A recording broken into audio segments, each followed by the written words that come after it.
ठीक है ना, क्या पढ़ रहे थे? तो अपन 3 चीज बताए थे। अच्छा, अभी आप लोग किस बारे में डिस्कस कर रहे थे? डाटा के बारे में। किस बारे में? डाटा के बारे में। तो डाटा को सिर्फ 4 तरीके से डिफाइन किया गया है, 4 तरीके से। एक होता है, पहला नंबर तो डाटा होता है। तो डाटा क्या होता है बताओ? कोई भी ऑब्जर्वेशन, ठीक है, कोई भी ऑब्जर्वेशन होता है, कोई भी हम लोग प्रैक्टिकल करते हैं तो वहाँ से कोई चीज ऑब्जर्व करते हैं, उसको अपन डाटा बोलते हैं न्यूमेरिकल फॉर्म में, ठीक है ना। डाटा भी अपने पास क्या होता है, 2 तरीके होता है। पहला होता है 2 तरीके से। एक होता है प्राइमरी डाटा, दूसरा होता है सेकेंडरी डाटा। तो प्राइमरी डाटा किसको बोलते हैं? हाँ, जो पहले दिया हो नहीं, कोई भी ऑब्जर्वर या रिसर्चर खुद से जो डाटा को कलेक्ट करता है उसको अपन लोग प्राइमरी डाटा बोलते हैं। जैसे कि मान लो मुझे जरूरत है इस क्लास में कितने स्टूडेंट हैं, मैं आया काउंट किया 1 2 3 4 5 6 7 8 9 100 स्टूडेंट है, ठीक है। तो मुझे जरूरत था, मैंने खुद आके कलेक्ट किया, ये डाटा क्या होगा?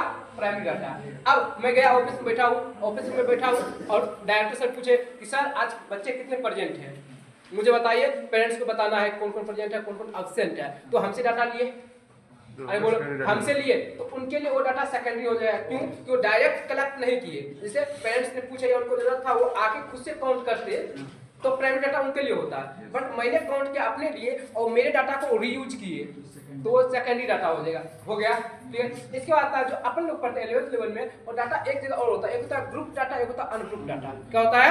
ग्रुप डाटा, एक होता है अनग्रुप डाटा। अच्छा, अनग्रुप डाटा क्या होता है? वो सिंगल तो भाई मैं अकेला हूँ, मुझे किसी को मतलब नहीं है भाई। जैसे संडे मंडे ट्यूसडे इस तरह से हो जाएगा ना, संडे को ऐसा हो गया, मंडे को ऐसा हो गया, कुछ चीज हो गया, ये सब क्या होगा बताओ?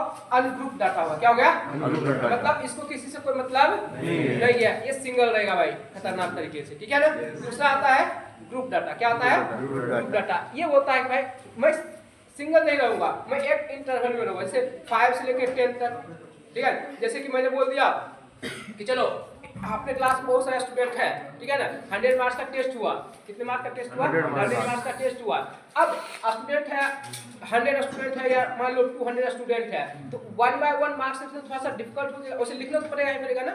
बट मैं सोचूंगा कि एक एवरेज निकाल लूँ। मैं क्या करूँगा ना, चलो 1 से लेके 10 तक जितने स्टूडेंट का मार्क्स आया है, 1 से 10 मार्क्स, वो बताओ, उसको एक ग्रुप में डाल दिया। 10 से 20 मार्क्स में कितने स्टूडेंट है जिसका मार्क्स 10 से 20 आया, उसको दूसरे ग्रुप में डाल दिया। 20 to 30 मार्क्स कितने स्टूडेंट क्या किए हैं, ऑब्टेन किए हैं, उसको थर्ड ग्रुप में। इस तरह से क्या होगा, अपने 10 ग्रुप में काम बन जाएगा कि 10 ग्रुप में सारे स्टूडेंट आ गया। लेकिन अगर 1 बाय 1 लिखूंगा तो 200 स्टूडेंट है, 200 टाइम्स लिखना पड़ेगा, ठीक है ना। तो यहाँ पे जो एक इंटरवल में ले आते हैं उसको अपन लोग क्या बोलते हैं? Group data. क्या बोलते हैं? Group data. मतलब ग्रुपिंग कर दिया भाई, ये सब अपने एक कैटेगरी में आएगा भाई, ये लोग को ऐसा होमवर्क दिया जाएगा, ठीक है ना। ठीक है, समझ में आ रहा है? उसको बोलते हैं अपन लोग ग्रुप डाटा। अच्छा, ग्रुप डाटा में क्या होता है बताओ? एक होता है लोअर लिमिट, एक होता है अपर लिमिट। क्या होता है? लोअर लिमिट और अपर लिमिट। अच्छा, लोअर लिमिट क्या होता है? जो कम होता, मिनिमम होता वो, अपर लिमिट मैक्सिमम। जैसे 0 से 10 मैंने बोला कि यहाँ पे 0 लोअर लिमिट हो जाएगा, 10 अपर लिमिट, ठीक है। 10 to 20 बोला तो 10 क्या हो जाएगा? लोअर लिमिट और 20 अपर लिमिट। 20 to 30 बोला, 20 क्या हो जाएगा? लोअर लिमिट और अपर लिमिट। हाँ, 30 अपर लिमिट। क्लियर? कोई डाउट? अच्छा सुंदर। इसके बाद तो होता है दूसरा चीज आता है कि लोअर लिमिट अपर लिमिट, समझ में आ गया? अच्छा, इसके बाद तो है क्लास हाइट बोलते हैं या क्लास इंटरवल बोलते हैं। तो मतलब क्लास हाइट क्या होता है ना कि दोनों लिमिट, अपर लिमिट और लोअर लिमिट के बीच का डिफरेंस जो होता है उसको अपन क्या बोलते हैं? क्लास हाइट बोलते हैं। इसको आप लोग x से रिप्रेजेंट बोलते हैं। क्या बोलते हैं? x से रिप्रेजेंट बोलते हैं। कोई डाउट नहीं ना? अच्छा, कोई डाउट नहीं होगा। जैसे 0 to 10 मैंने बोला, तो 0 to 10 में दोनों का डिफरेंस कितना होगा? 10। क्लास का हाइट मतलब h का वैल्यू कितना होगा? 10 हो जाएगा। 10 to 20 10, 20 to 30 also 10, 30 to 40 10, दोनों का डिफरेंस अपर माइनस लोअर। क्लियर? यहाँ तो कोई डाउट नहीं ना? अच्छा, कोई डाउट नहीं? अच्छा सुना, इसके बाद क्या होता है